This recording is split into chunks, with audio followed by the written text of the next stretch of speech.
Good morning. This is Think Again, and we are thinking this morning with all kinds of considerations. First of all, John Mylius is in the studio with us. Good morning, John. Good morning, Randy. Good morning, Robert. Good morning. Hey, you don't introduce other people. Robert Yee is in the studio with us. Hi there. Good morning, Robert. Good morning. You've heard John on this program and others recently, perhaps, talking about his work with Parkinson's disease support groups here locally, nationally, and internationally. Today we're having a different kind of conversation, and John has a fairly extensive history with the indigenous peoples in the United States. And we'd like to hear a little bit about that in anticipation of the upcoming Canyon de Chelly run that's coming. It's become an international, what do we say? It's a 55K, 34-mile ultra marathon, and Canyon de Chelly in the middle of the Navajo Reservation. Yeah. And this will be the I think it's the 14th year that they've had this run. Okay. And they only allow 150 runners, and every year they've had to go to a a lottery. Thank you.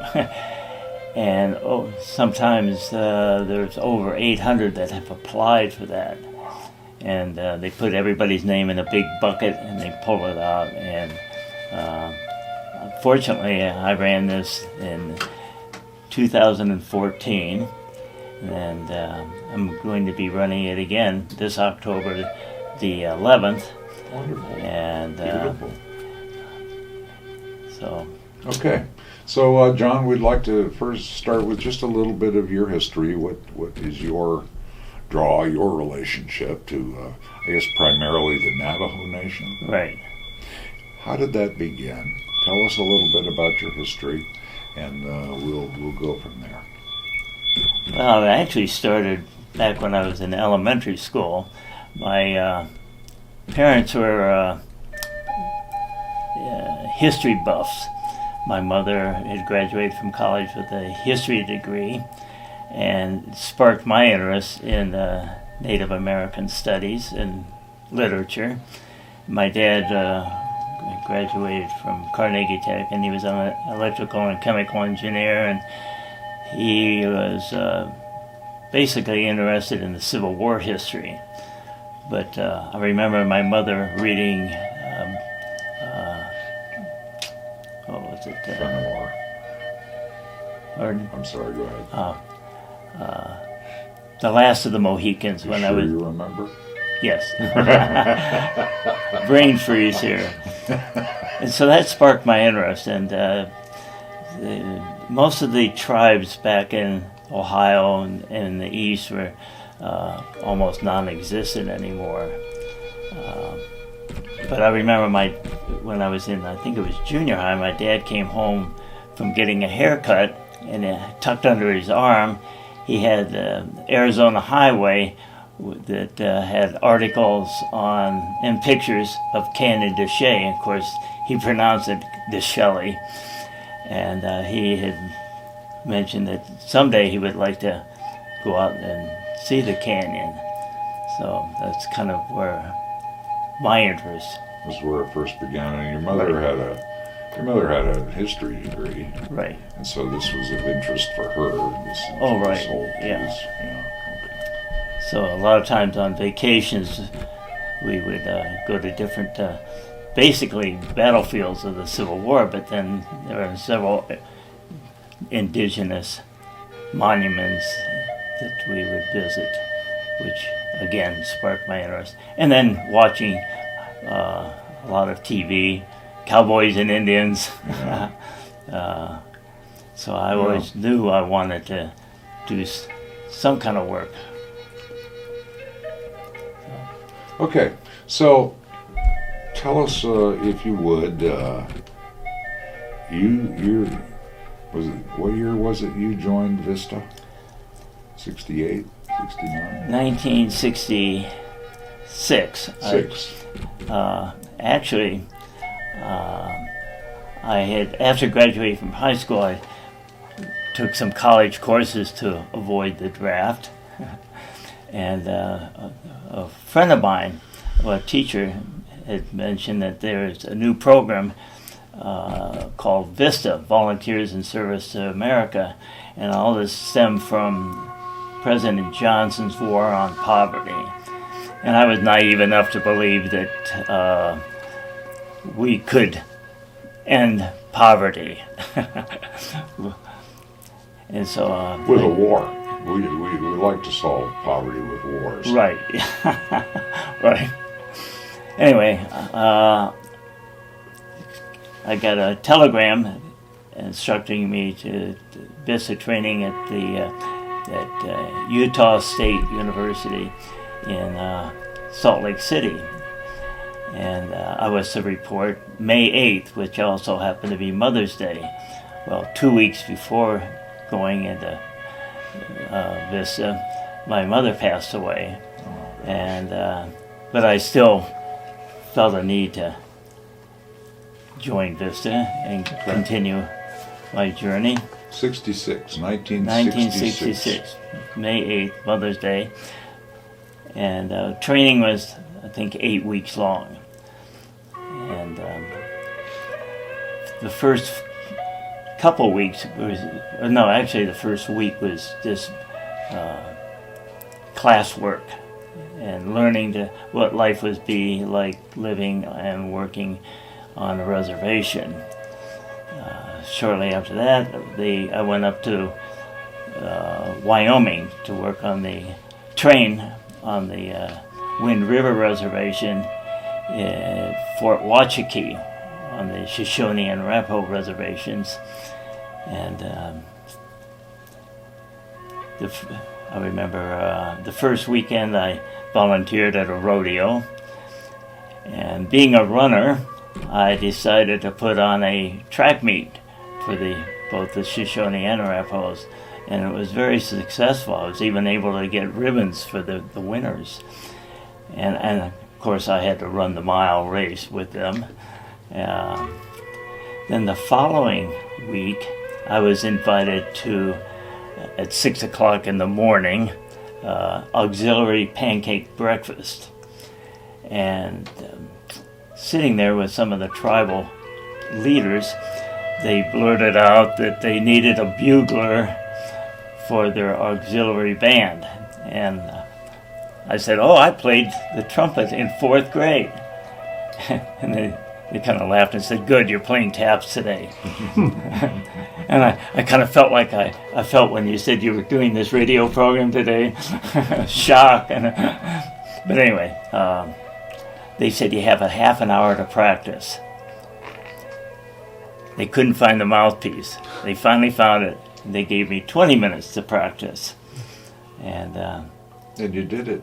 I did it. Yeah. There were 3 grave sites. The first one was at the town square in Fort Washakie, and there might have been 10, 15 people at the most.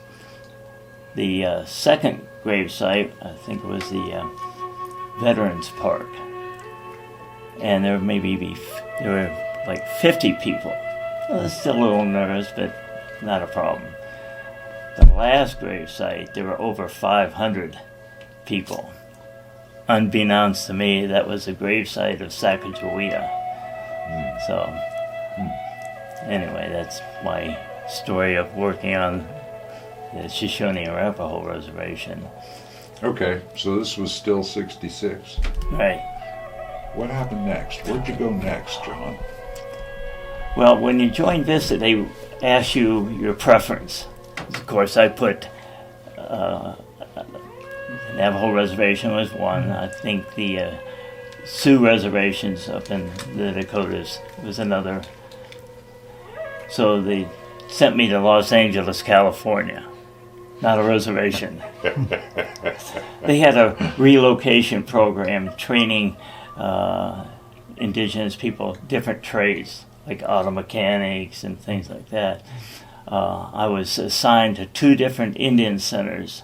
One was run by a Chinese Presbyterian minister downtown, and people would come in if they needed assistance in finding a place to live or food stamps or whatever.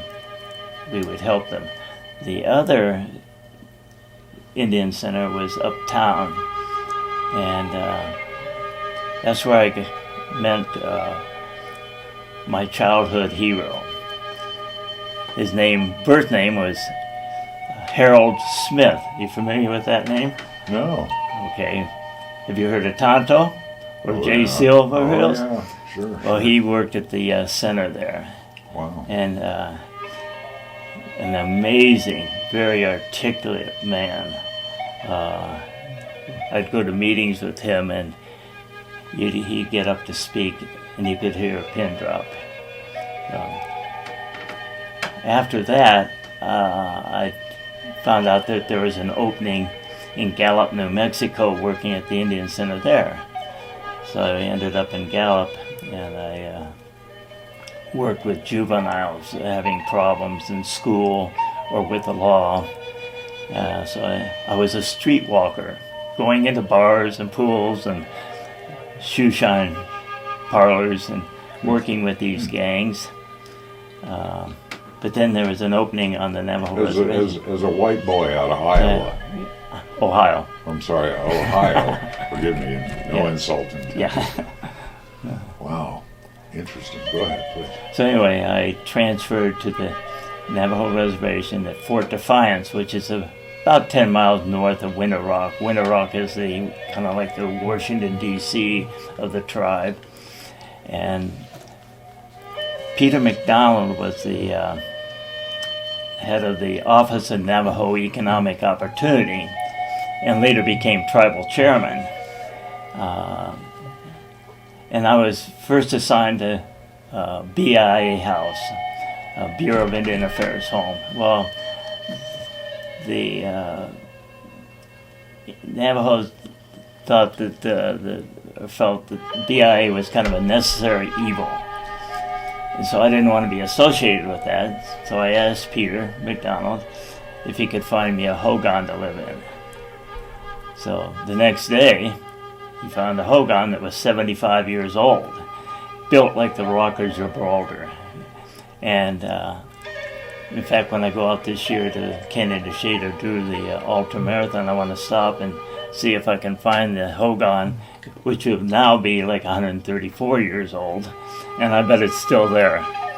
But that was probably the most exciting time of my life, living in a hogan. No running water, no electricity, dirt floor. In the middle of the hogan, there's a fire pit, and that's the way you heated the hogan. But anyway, that was quite an experience for me. And living out there, of course, I did a lot of running. There's a canyon out there that had the old Fort Defiance, where they had a lot of battles at one time. So I'd run up the canyon, and kind of a mysterious, almost spiritual experience running. So I've always run. And So, what happened next? How long were you on the Navajo reservation as a Vista person?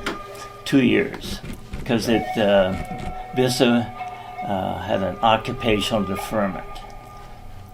So I was there 2 years, and then they stopped for 1 month, stopped all occupational deferments. And I was 24 years old, and they drafted me. The size of Fort Bliss, pretty big area. So I extended when I came back. I went to the Albuquerque, and again started running basically on my own. But I enjoyed Vietnam. I enjoyed the people. It's a beautiful country. I didn't like the war, of course, but it's kind of like if your glass is half empty or half full. Yeah, I had to accept the fact that I was there and made the most of it, and so I enjoyed it. Oh, on the weekends in Vietnam, we worked some of us volunteered at an orphanage, and we'd take soccer balls and basketballs and baseballs and donate it to the children. So Fascinating, John. We're in the studio with John Mylius this morning. We're talking about his experience early in his life in relationship to the indigenous people's population here in the United States, and primarily as it unfolded with the Navajo population. And you're listening to us here at KTAL LP 101.5 FM, broadcasting from Las Cruces in Mexico. The phone number here, should you be so inclined to give us a ring, is 575-526-5825. We're going to be talking more with John about his experience with the Navajo, in the Navajo Nation, and running, and fascinating running as a spiritual exercise, a spiritual experience too, which some people may already know a lot about, and some of us maybe do not. So thank you again, John Mylius, for being here to do this. Robert Yee is with us in the studio, Cindy Smith in the booth. What happened next, John? You came back to the States. You went to school at UNM, studying special ed. Okay. Fortunately, that first semester I took an English class, and the main emphasis was on indigenous books. Sean Martin, the athletic director there at the time, who is now the principal at the high school, and his wife is the principal at the elementary school, invited me to come out a couple of days earlier to help set up the course. So I felt pretty honored about that. And the course is, the first 2 or 3 miles is all sand. It's a dried up riverbed. And at the turnaround, you climb 1,200 feet. And it's very rocky and somewhat treacherous. And I became a little dehydrated, and so I sat down and they took a picture of me sitting there. No pictures of me running. Other runners had 2 or 3, 4 pictures of them running, and that was the only picture they had, me sitting on a rock. I was exhausted. So I got to the turnaround at 17 miles, and I thought, well, I was tired.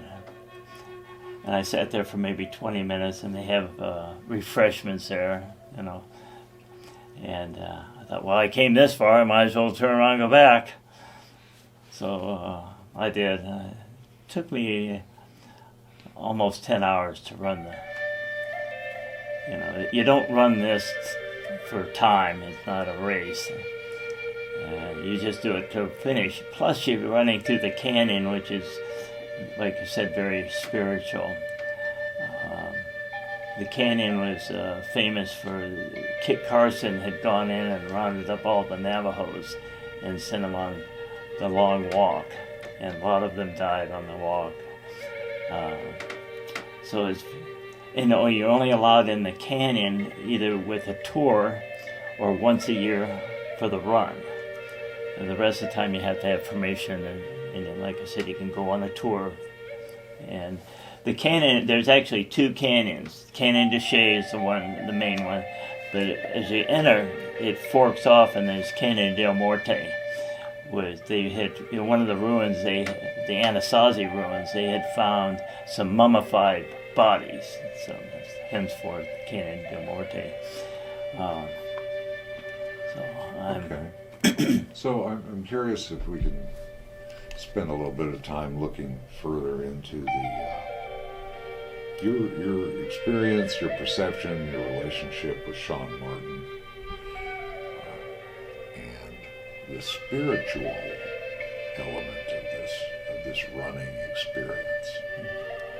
Can you go there? Can you go there with us? Well, first of all, the spiritual is hard to define. Sure. You know, it's a feeling, but in different definitions of spiritual. I like what Joseph Campbell said, that running places like Canada Shea or Monument Valley or even Gettysburg. I ran a race at Gettysburg once. You feel like you're an active participant in divinity. I like that more than spiritual. Okay.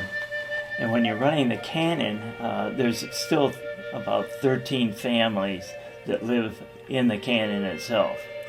And you run by petroglyphs, you run by some cliff dwellings. The most famous cliff dwelling is the White House ruins, and that's about 5 miles into the run. And in fact, that's one place that visitors can, there's a path that you can walk down to the White House, and so that's one of the only places you're allowed to go in without a tour guide. And then the walls of the canyon rise above like 500 feet, and you can stand right next to one of these cliffs, and it's just straight up and down, which is just an awesome feeling. It puts things in perspective. It feels so small, but it is spiritual. Okay, so to use that broad term, you know, Right. for this morning, is it so that the canyon and running the canyon and running itself, from what I've read that you've shared with me, is a pretty significant spiritual process of the spirit, of the personal growth, evolution, connection with the divinity, as you said before. Can you tell more about that? Well, the night before the canyon run, Sean Martin gets everybody together. His father-in-law's there, his dad is there, and they go over the history, of course, of the canyon and what to experience. The Navajos believe that you get up before dawn, and when the sun comes up, you yell to let the gods know that you're coming. And so at the beginning of the race, when the sun first comes over the horizon, you start, and everybody yells. And throughout the run, he encourages people to yell, to kind of get in touch with those feelings. And he also encourages people to stop and take pictures, of course, and to just take in the beauty of the canyon. Joni is beauty, the word for beauty, and it's more than just a run. You know, of course, at my age, it's going to be a jog, walk type of thing, and he doesn't encourage people to actually race it. There's some that do. I think the record is like 4 hours and 10 minutes. I have to laugh. At the turnaround this year, I hope to do it in 5 hours. So people will already finished the race by the time I get to the turnaround. Well, that's not the point, is it? No. Is it this, quote, spiritual experience Right. for you? Oh, yeah. It's just the feeling you get being in the canyon. It's like when I ran the Gettysburg. It was just a 5K. But Gettysburg, the history there, too. You know, you're running over where people died, you know. But the same with the canyon. A lot of the Navajos were killed and died in the canyon. So you kind of have a spiritual prayer to honor those Navajos. But it's one of those experiences where you have to experience it yourself. Sure. To feel those. And you can get that at other places. You go to Monument Valley, you can go to Gettysburg. the Shenandoah, places like that. But in the realm of the indigenous population, this is very, very special place. Running is very... And running is well, what's the deal with running? Okay, Sean Martin, he said, you run to celebrate life. You run because it's a form of prayer. You run because it's a teacher. You get what's called a runner's high. Of course, the older I get, that high is harder to come by. So it is a healer for the Navajos. And they don't run just to put one foot in front of the other. They're stepping on Mother Earth and breathing in Father Sky. And so it's almost a religious feeling. Running has always been very important to the Navajos. So you experience that when you're running the canyon, even as a Belagana, which means non-indigenous or non-Navajo. They refer to themselves as Dene. And people used to think, and I, for the longest time, thought the word Dene meant the people, or the people that came before. But I was corrected as Dene. Dene is two words. De means up, ne means down. So when they refer to themselves, of course they call themselves the Navajo too, but the proper term is Dene. So Dene, Dene, up and down. Right. I've heard it said that it describes a no surface, up meaning no surface, sky, the open sky, right, and down meaning the surface of the earth. Yeah, Mother Earth, yes. That's another thing. When they have the race or run, Sean and his dad will bless everybody with an eagle's feather, and then they'll sing some Navajos chants. And when the race starts, of course, like I said, everybody yells, and there's a fire that they keep burning the whole time, and they don't put the fire out until the very last runner comes across the line. And if you finish the race, Sean Martin and his family members have made turquoise necklaces for everyone. That's your prize. Also this year, I'll be the oldest to ever attempt the run. I'll be 2 months shy of 82. And the oldest runner gets a Navajo rug.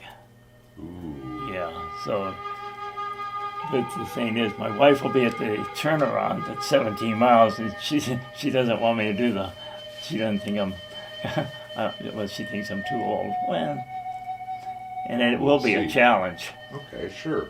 But, so do you find for yourself, I'm fascinated with the, we're going to use this word again, spiritual element and aspect of the canyon itself, the land, the peoples, the Dene, and the way that they operate in the universe, their perceptions, wisdom, and relationship to the earth, etc.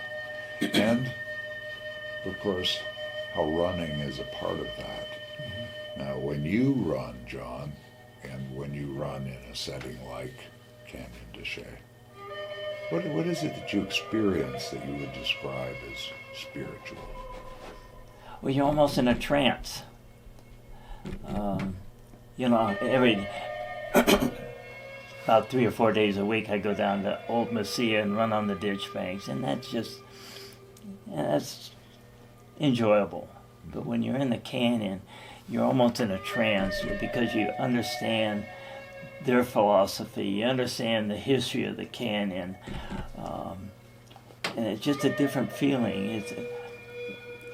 People might call it spiritual, some might call it religious. You take in the entire beauty of the canyon, and it is gorgeous. I call it a mini Grand Canyon. And you listen, Sean Martin encourages you to listen to the birds and the animals. There's horses roaming in the canyon. We even saw some bear tracks. Didn't come across any. Oh, also, when you're running, there's a stream that runs through the canyon, and it's about ankle deep, and you cross that stream about 12 times going out and 12 times going back. Of course, when you start the run, it's very cold, so you hate that cold water. But coming back, it warms up, and you're looking forward to the water. But anyway, it's a religious, spiritual feeling. Yeah. So you feel like you're connecting to, how would you describe it? Oh, you mentioned earlier the history. You get some of the history. Oh yeah. What else is happening? I don't want to put words in your mouth. I'm just curious. What is it that you are connecting to? And maybe it's most apparent when you think about what, after it's done, what do you go away with? Well, that's a good question. Well, just the experience of the canyon, but fortunately, living there for almost 2 years and understanding more of the culture than most of the people. The runners are from all over the United States and all over the world that participate. So they're learning as they go. I had the fortune of being there, living there, learning some of their ways and their language. And changed you forever? once a year I had to move out. They had what they call the night chant or the Yebeshe dance, and that lasts for 9 days. And I was fortunate enough to be invited to this very healing ceremony. But they have teams that practice to go to these Yebeshe dances. And the Hogan next to me, they would practice. And they would practice till midnight with the drums and the chants. And I was laying I didn't have a cot. At first I had a cot that I had, and then they came in and took my cot. They needed it. So I had sheepskins that I slept on. So I'd lay there on my back, looking up at the sky through the opening in the Hogan, and listening to the music and the chants and the drums. You felt like you were back 100 years in time. It was an eerie feeling. Good feeling? Oh, awesome. Scary? No. Nurturing? What other words would you attach to your experience? Nurturing, yes. Gaining more of a respect for their culture, too. Well, how far back does the Navajo culture go? Thousands of years? Hundreds. Because the Anasazi, they came down through the Bering Straits, and I'm not sure the dates of that, and down through Canada and into the Canyon area. But the Anasazis lived there, and that's what some of these cliff dwellings are, the Anasazis. Right. But yeah, it's an amazing feeling.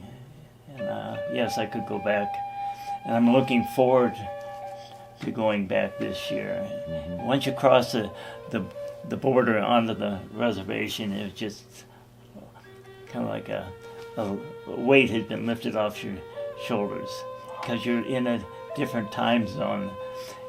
And a lot of the people don't live in Hogans anymore. They still have their ceremonial Hogan. They'll go to a Hogan on the weekends with their family, and they have regular homes now. But a lot of these homes have no electricity. Studio, John Mylius, Robert Yee, thank you for being here at City Smooth. And we're talking about Canyon de Chelly. We're talking about John's. And we can only, I've read John's autobiography, and we can only scratch the surface of John's experience in a brief conversation like we're having this morning. It is an impressive experience. It is an impressive story about a young kid from Ohio. Got it right this time. A young kid from Ohio who finds his way into, through, a little bit of prompting, direct or indirect from his parents, his mother who was a history teacher particularly, his father who was enamored of Canyon de Chelly when he first saw pictures of it in the Arizona Highways magazine back in the 50s. Mm-hmm. And John's life is unfolded with in a very integrated way, with a lot of the experience of our indigenous folks. And we're talking a little bit about that this morning, and we've touched on some of the elements of the quote spiritual aspects of running, and particularly running for the Navajo people, the Diné, and in that canyon. And my perception of what I've learned is that it's a very unique view of the universe, of humanity, of the earth, and it's perhaps something that we might very well benefit today from aligning with more directly. Anyway, thank you for being here, John Mylius. There will be links in the archive for this program to more information about what we're talking about today. So,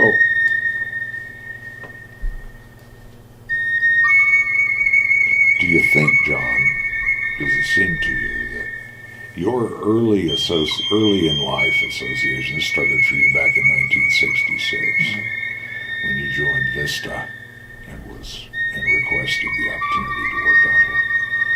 And do you think it's changed your life? Do you think it's altered your perception of reality? Is it?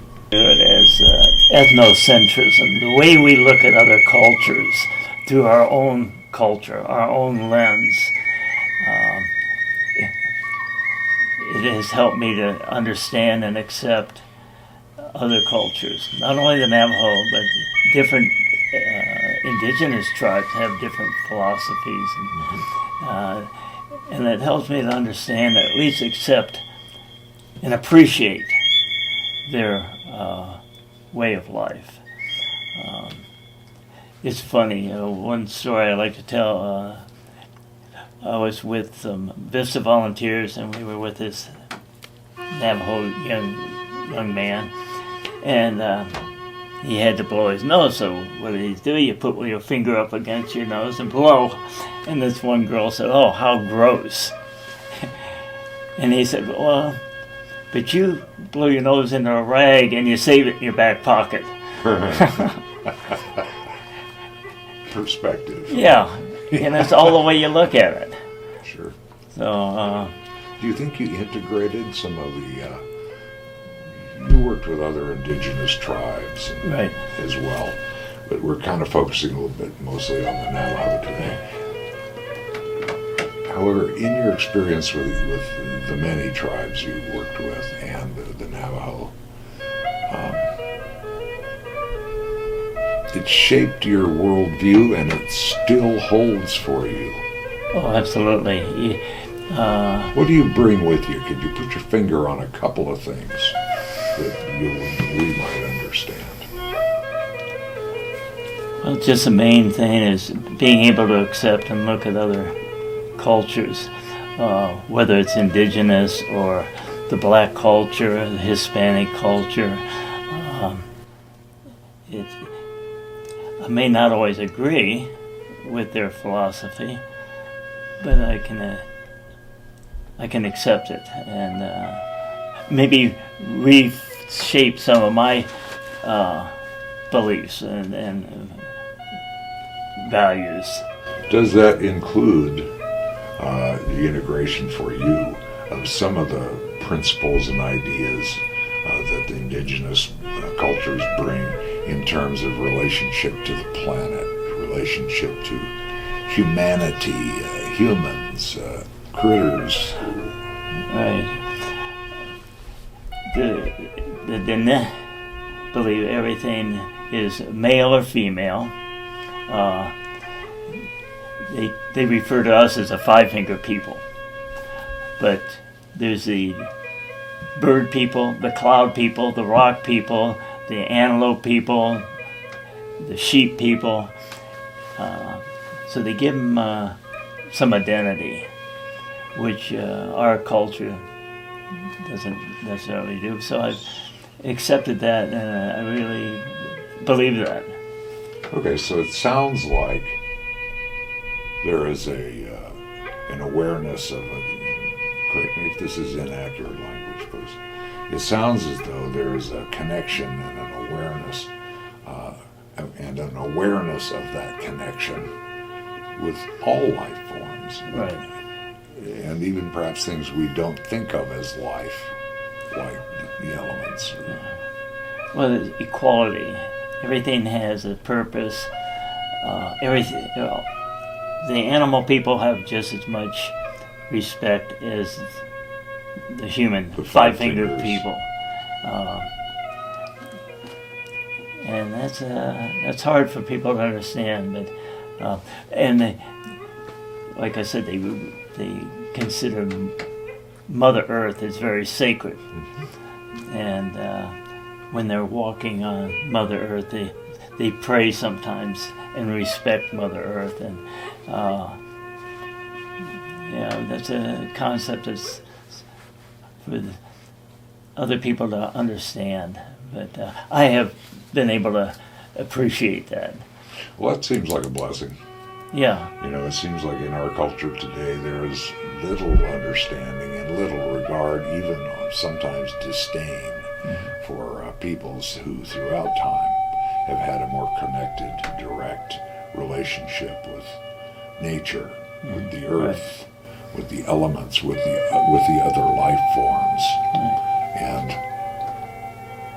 it seems it's beginning to seem to perhaps to more people that we may have been wiser had we held more of that kind of an awareness as compared to the, dominion over all the earth and, all the creatures, and you're the dominant creature, you're a human, when you leave the garden, it's all yours to take. And that seems to have produced a lot of real trouble for us. right. Well, I think this is what Sean Martin is bringing an awareness to all the runners, and I think a lot of them walk away understanding that and accepting that, and he doesn't want people to just learn more about the Navajo culture, but to turn something inward and learn about themselves after the run, which most of them do. And I put together this book of vignettes and testimonials of, and it all centers around an acceptance and understanding and appreciation for the Navajo culture. And a lot of them didn't have that when they first came.